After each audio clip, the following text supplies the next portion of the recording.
This is Democracy Now!, democracynow.org. I'm Amy Goodman with Nermeen Sheikh.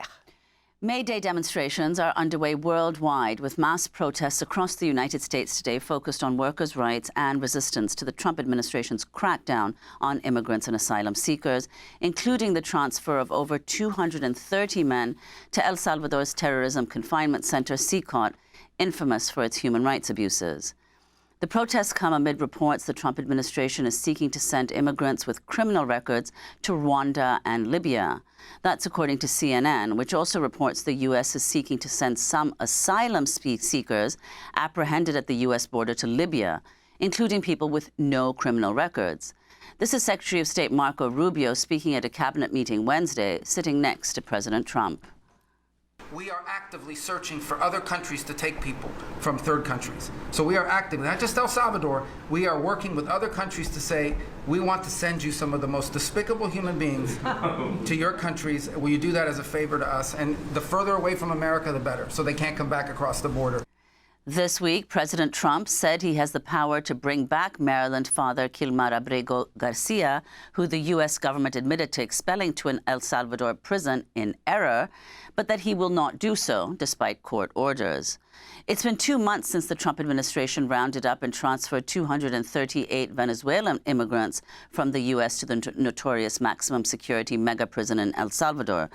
The men are being held incommunicado, without access to their attorneys or relatives, languishing in what appears to be indefinite detention in CCOT. This week, Democracy Now! Spoke to the father of a 19-year-old Venezuelan teenager who is among them. His name is Merwil Gutiérrez. He was detained by Immigration and Customs Enforcement, ICE agents, outside his apartment here in New York in the Bronx on February 24th. He was sent to El Salvador, despite having an open asylum case in the U.S. Merwil's family and lawyers note he has no criminal history, no tattoos. One of the features Trump officials have used to wrongfully accuse Venezuelan immigrants and others of being gang members and to expel them from the country without due process under the wartime Alien Enemies Act of 1798. Merwil's cousin, Luis Acosta, witnessed the February arrest from his window. He described seeing at least 10 officers ambushing Merwil and questioning him. His cousin says authorities were searching for a different person, but they forcibly took Merwil away anyway, knowing he was not that person. One of the officers grabbed the teen by the arm and put him inside a car. Merwil's father, Wilmer Gutiérrez, says he's been unable to communicate with his son since he was taken to an ICE jail in Texas, then transferred to El Salvador in March. Democracy Now!'s Juan Gonzalez and I spoke with Wilmer Gutiérrez through a translator. We were also joined by Ethar El-Katatney, editor-in-chief of Documented, a nonprofit newsroom focusing on New York's immigrant community that broke Merwil's story in a report headlined, "ICE Took His Son from Their Bronx Home. Now his 19-year-old is in Bukele's mega prison in El Salvador." It was written by Paz Radovich. I began by asking Wilmer Gutiérrez to describe what happened to his son. Buenos días, mi nombre es Wilmer. Soy el padre de Merwil Gutiérrez. Good morning. My name is Wilmer. I'm Merwil Gutiérrez's father. The day he was arrested, he was entering the building where we live. Yo me encontraba trabajando y me llama mi sobrino y me dice que That day, I was working and my nephew called me and told me that my son was being grabbed by the police to take him away without explanation. They were apparently looking for another person and they grabbed my son, handcuffed him and put him in the car. Lo metieron en el carro y uno de los policías le pregunta el nombre. One of the policemen asked him his name. He replied that it is Merwil, and the policeman said no, he's not who we want. Since the good ones are the bad ones too, the other police said, no, take him anyway. And they took my son to the precinct. I returned to the precinct. I thought that he was going to be released that same night, and they were going to let him go back home. Because I know my son was not doing anything wrong, he was just going into our building when they arrested him. Mr. Gutierrez, could you tell us when did you learn that he had been transferred to El Salvador?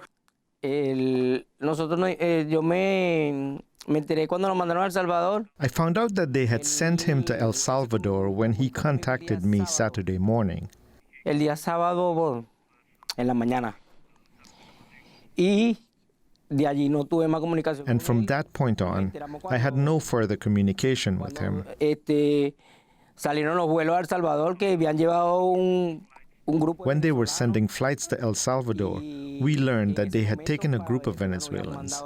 At that time, they had not sent any planes deporting Venezuelans to their home country. Estuvimos indagando. We inquired, but couldn't obtain any information until a list of names of everyone who was deported came out, and my son's name was on that list. Do you feel betrayed by the government, that the same government that allowed you to come into the United States with humanitarian parole has now sent your son to another country to prison? Sí, efectivamente, porque o sea, nosotros vinimos para acá con un sueño. Yes, indeed. Because we came here with a dream, we did not think that this injustice was ever going to happen. My son has not committed any crime. He never appeared in front of a court. He was not charged with a crime or had a trial. Algún tipo de cargo, algo así, no. Ellos los agarraron y se los llevaron a todos a un avión y los llevaron y... No, they grabbed him and then put him on a plane and took him to El Salvador, and that's where they have sent others. They were kidnapped because they did not go through a formal process, nor did they sign any papers saying where they were going. Ellos tenían la esperanza que si lo montaban en un avión iban a regresar a Venezuela. We hoped that if they put him on a plane, they would return my son to Venezuela, where we have family. And look where he ended up, where his rights as a human being are being violated right now. They shattered our dreams. I want to bring Ethar El-Katatney into this conversation, the editor-in-chief of Documented. As we hear this utterly painful story that Wilmer conveys about his teenage son being taken to the notorious Salvadoran prison, I want to go back to that night, February 24th, as your reporter at Documented has told the story, interviewed the cousin. Explain exactly what he saw and heard the agents doing. Thanks, Amy, for having me. Thank you for sharing your story so honestly. And I think before I just get to that, I just wanted to add that, you know, when we hear about the numbers and you hear 238 kind of deported, it's kind of sometimes easy to forget that these are real human lives and real impact. You know, an investigation showed that out of those 238 young people, nearly 75% of them actually have no criminal record, right? And we had documented or continuing to follow similar stories, other young men in their early 20s who also have no criminal records and who are also deported. So part of what we do at Documented, which is so unique, which is we are directly connected to immigrant communities, right? And we actually found the story through WhatsApp. As our reporter is in a group where she actually managed to get in touch with Wilmer. So when we sent her to the community, obviously developing kind of trust, being able to discuss with his family. So Luis, who has actually left now their apartment out of fear that he would also be kind of caught up in a collateral arrest, which is exactly what we think was happening here. He was upstairs and actually saw it through a window. He said he saw nearly a dozen agents kind of gathering around. And what really made this so unique, which is he heard one agent talking about how this isn't who they were looking for, and another agent say, but take him anyway.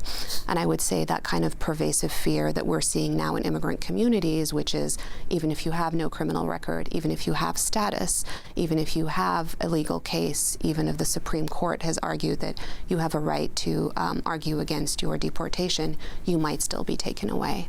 So this case, as tragic as it is, we're seeing it play out in multiple ways across the country and in New York. So talk about how the administration has responded. I mean, even when they publicly say, as in the case of Kilmar, they publicly say they made a mistake. They also say they're not going to bring back Kilmar Abrego Garcia. They said it in court to a judge. But talk about what how the Trump administration has responded and what access that Wilmer has to the courts right now. Yeah.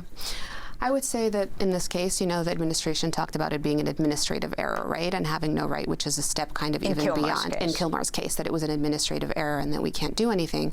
So even if you have the courts now saying that they actually have to facilitate his return, the administration actually isn't doing anything. And now you have kind of a search and proceedings to see, like, are they actually stopping this? I would say in Wilmer's case, he's gotten a lot of media attention. But up until this day, even though we talked directly to, politicians across the spectrum. We directly had an exclusive statement from Alexandria Ocasio-Cortez expressing kind of, their disillusionment, their disappointment, their kind of, we will take action.